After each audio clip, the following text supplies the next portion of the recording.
Hey, it's your boy Tafia, aka Street Fancy. I just jumped off the porch with dirty glove bastards. Beat hustler, I was too advanced for elementary. Walking in designer, check my laces, they from Italy. Boss. All right, today we got my boy Tafia hopping off the porch with us today. What it is, what it ain't, you know what I'm saying? Been jumped off the porch. For sure. Now we back on the porch, you know what I'm saying? Yeah. What you down here in Atlanta working on? You know, promo, interviews for Street Clarity. Mixtape, I got Street Clarity. And hitting the clubs, getting the music heard, letting the whole Atlanta know that a nigga from Miami about to wreck shop, you feel me? For sure that. How does it compare working in Atlanta versus working back home in North Miami? It's different. You know, a lot of people like here, like, they more like turned up, like, to my shit. And, you know, people, they fuck with me back home too, but it's like a different energy out here. Like, they really like, nah, this hard, like, they stopping me everywhere I'm at, type stuff. But that's how it is where people don't, where you go places where people don't know you at. Yeah. Yeah. I feel that. What's life like back in North Miami for those who don't know? Shit, Zo Nation, like, number Zoes around there, man. Zoes and, you know, you got some Spanish, you know, some Chicos, but it's really like a Haitian community. You know what I'm saying? We out there getting money. You know what I'm saying? You know, we ain't gonna go into detail, but don't do that. niggas slime foreign in North Miami. Yeah. Yeah. How would you describe your childhood coming up in such a close-knit community with so many others just like yourself? You know, you sometimes you become a product of your environment. You just gotta branch off and do your own thing, you know? You ain't gotta do the same exact thing as everybody else. Just branch off, do your own thing, and, you know, see where it's gonna take you at. Show that. But When would you say you jumped off the porch? I jumped off the porch, like what? Shit, probably like 13, 12, 13, 13, yeah, 13 I really jumped off the porch, yeah. When would you say you experienced life for what it is and figuring out what it was on your own? I'm still experiencing life. Yeah, you ain't never gonna experience everything. When I be thinking I seen it all, hell no, boy. It be more stuff that's gonna shock you or be like, damn, like, you feel me? I'm still experiencing life. This shit crazy. Yeah. What would you say is the biggest obstacle you had to overcome this far, or the biggest life lesson you learned? Shit, going to prison. That's the biggest obstacle, and especially how I went to prison. You know, my first time getting put in handcuffs, I got 7 years. No background, nothing, just off a nigga telling. That was another life experience. But, you know, I overcame that obstacle, though. See where I'm at. You know, as soon as I got out, I hit the ground running. I ain't play. 7 years, that's a long time. 7 years is a long time, especially for somebody that never been in jail before. Yeah. For sure. So what did you learn during your time away? I read up on stuff and, you know, I meditated, prayed, understood life a little better, started writing, became a rapper. You know, now it's benefiting me. Like, you know, but I had my A, B's, and C's, you know what I'm saying? Rap was the top, then I had my B, then I had my C just in case, you know? I ain't gonna sell myself short now. What game would you give a young nigga, or anybody for that matter, that can learn from your situation? What game? Having too much friends is never a good thing. My mom used to tell me that. My old girl used to tell me that when I was a jit, like, you like friends too much. But I never was the type of nigga that hang in big cliques. Like, I don't like hanging in big groups of niggas. I don't really care for hanging around niggas all day long and all that shit. I'm a loner, like I'm an introvert. I'm fine alone. But friends is your worst. Sometimes your worst is like, not all friends, but like allowing just people to just be you know, get close to you. That shit don't be good, bro. And you know, you gotta learn how to like not let certain things get to you. Like, you know how when you in school and motherfuckers just be fucking with you like, oh, I bet you won't go. Bet you won't go push him, or I bet you won't gonna try him, shit like that. And then everybody, damn, you do it, and you gonna do some dumb shit. Now you done got yourself caught up in some shit. Like, you done crashed out. Yeah, don't be no crash dummy. You gotta have your own mind, bro. You gotta know how to not to listen to that. You know what I'm saying? Don't let that shit bother you. Like, you know what type of person you is. If you ain't built for that, you ain't built for that. Ain't nothing wrong with that. Just be honest with yourself. When you honest with yourself, nobody can not help but to respect you. Like, if you know you ain't no fighter, you ain't no shooter, you don't gotta be that. You be yourself. I got homeboys that's not into that. And I'd rather be around them niggas than the niggas that's pump faking, you know what I'm saying? Yeah, real shit. When would you say you started making music? I started writing in jail. You remember like the first rap you ever came up with? The first song I wrote, it was, I think something called like Real Life, some shit like that. But every song I wrote in there, I never used since when I got out. I wrote like over 300 songs. I ain't never used none of them. Nah, no? Nah. Crazy. I ain't used none of them. So what was your first studio session like back at home once you were free? Oh yeah, nah, see that was different. For me to learn how to rap on a beat. Yeah. That was, I had to get used to hearing my voice. I hated hearing my voice. I hated how that shit sound. Cause in jail you wasn't beatboxing, you know what I'm saying? Yeah, bro, I hated that shit, boy. I hated hearing myself. I hated it, like it irked my nerves, bro. And I started asking other engineers and like, dog, am I tripping? Like, they're like, nah, every rapper go through the same thing. They're like, nobody likes hearing their voice at first. And I started swagging my shit more than I could tolerate it type shit. But after that, I had a niche. What motivated you to start taking it serious? That's just me. Anything I'm gonna put my time into, I'm gonna take it serious. I don't believe in wasting time, like just to waste time. This, especially rapping, effort, money. That's why I don't understand people when you go into the studio all the time, you rapping and you just saying, oh, I'm just doing it as a hobby, I don't wanna take it serious. I mean, unless you got money to blow. But most of these niggas that be doing that, they don't be rich. They don't be happy. That shit take money and time. Like, I ain't finna play with that. Show that. That's money I could have put in something else if I didn't want to become no rapper. You feel me? They ain't no telling you gonna get that money back. No, that's real. Yeah. Who would you list as some of your musical influences? Back in the day, I was definitely a Wayne head. Like, I used to listen to Lil Wayne a lot, bro. That's him, like Jay-Z and, DMX, Ross, T.I., Jeezy, like them type of, Real hip hop heavyweights. Yeah, like me growing up and as a kid. Now it's different. I got a lot of the guys that's out now, like Thug, Future, Meek, Lil Baby, Gunna, like all. I follow they shit too.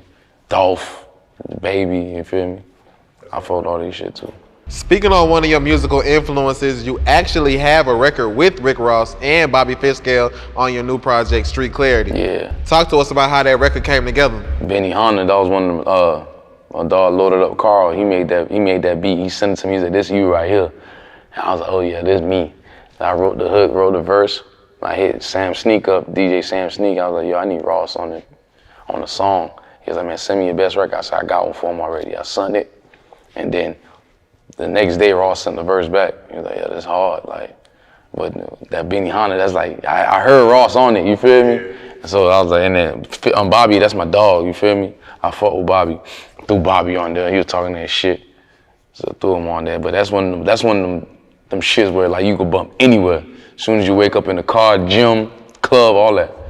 Not to mention, Street Clarity is a DJ Drama Gangsta Grizzlies hosted project. Like you bringing that real mixtape girthy sound back. Yeah, I was dying to do that. Yeah. Because it was quiet for a minute. I wanted to wake some shit up. Like that's the type of shit I be on. Like I want to wake some shit up. Like they not gonna. How I'm coming is not like. It's like how real music was like before, like before 2012. How real music was, and still a little bit of new school at the same time. You feel me?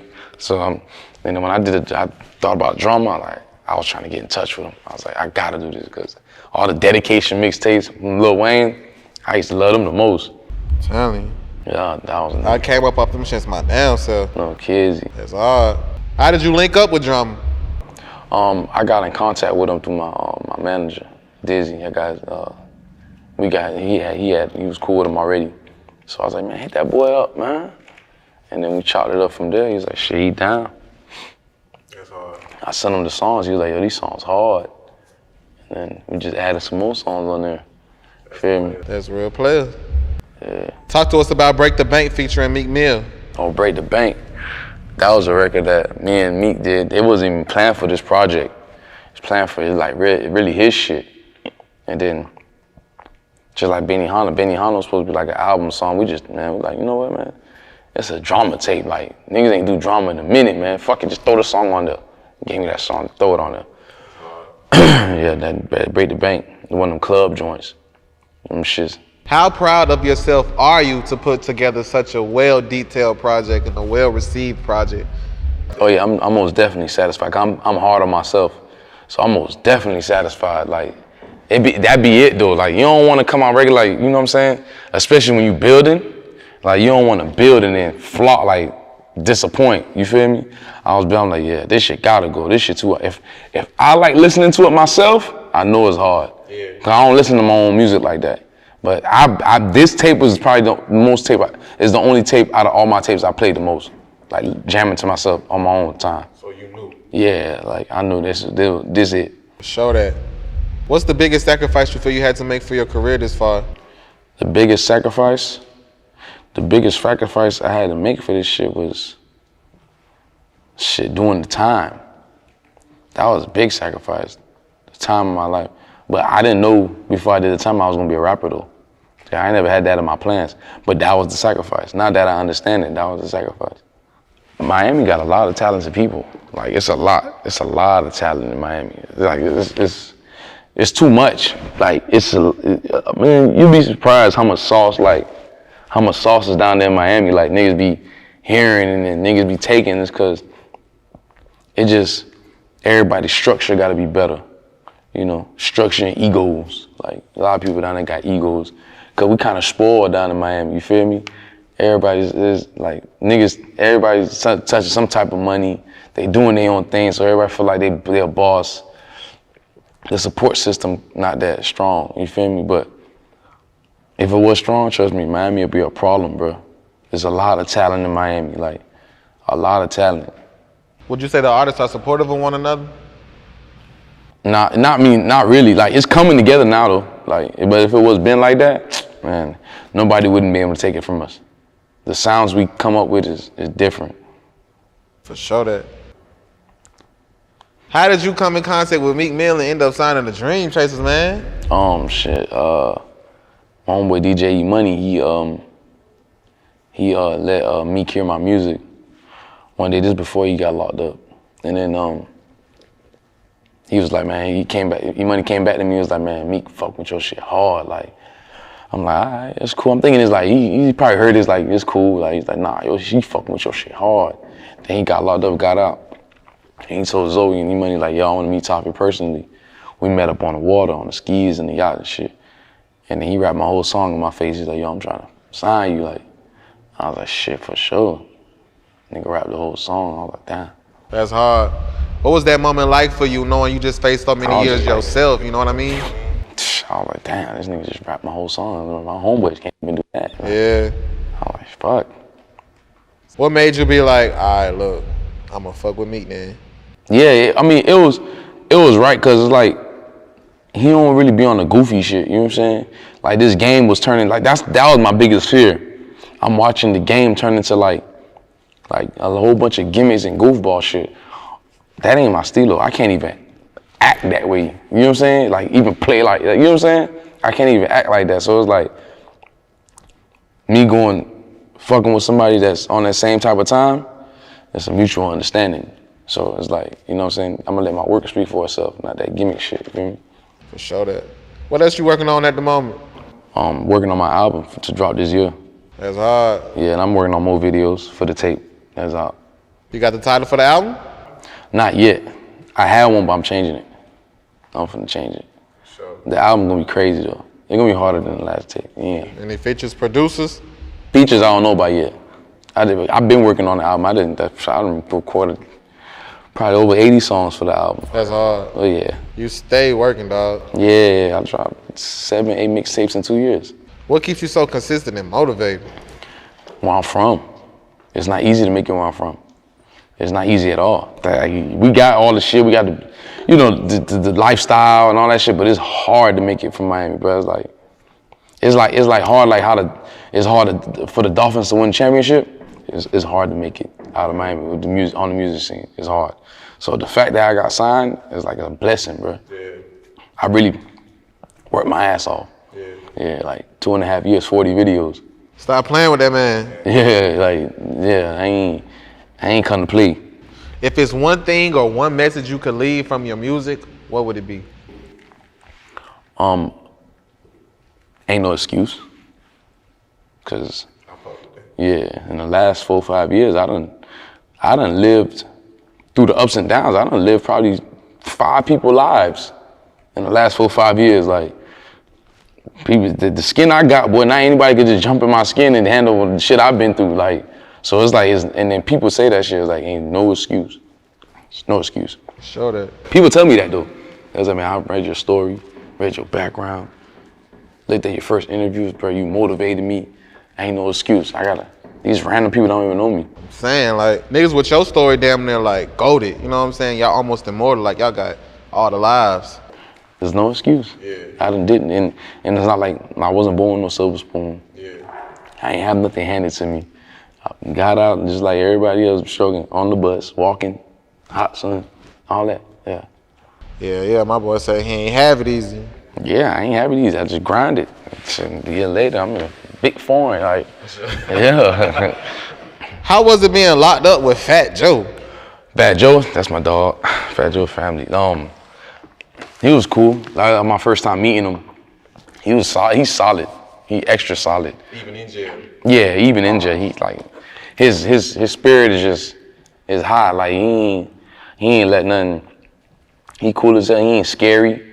None of that. Like, you're a real nigga. I fuck with Fat Joe. Like, for real. You're a real solid nigga, bro. What's some of the words of wisdom he gave you behind that wall? It's not really about words and wisdom. I just listen to people talk. Like, sometimes you listen to them talk, especially you listen to them talking up, and if they real nigga, you gonna catch some shit. You gonna catch some shit. So I listen to him talk. He tell me like what to watch out for in the industry and what the industry consists of. As long as you mind your own business, like, you know what I'm saying? Watch who you deal with, stuff like that. Everybody know the industry fake, but you carry yourself a certain way, you don't really get caught up in too much. But yeah, I take heed to all that. For sure. And it makes sense. For sure. Any last words and shout outs? Well, that street clarity is pumping through Atlanta. You know what I'm saying? And everybody's saying Philly, New York, everybody's saying the same thing, but it's tape serious. But I'm just letting niggas know, like, this Tafia year. Putting you down. Yeah, it's Tafia year. No, I ain't much boasting. Like, you gonna see what I'm talking about. For sure that. Yeah, you gonna see. This shit, it getting too easy now. For sure. Yeah. Beat hustler, I was too advanced for elementary.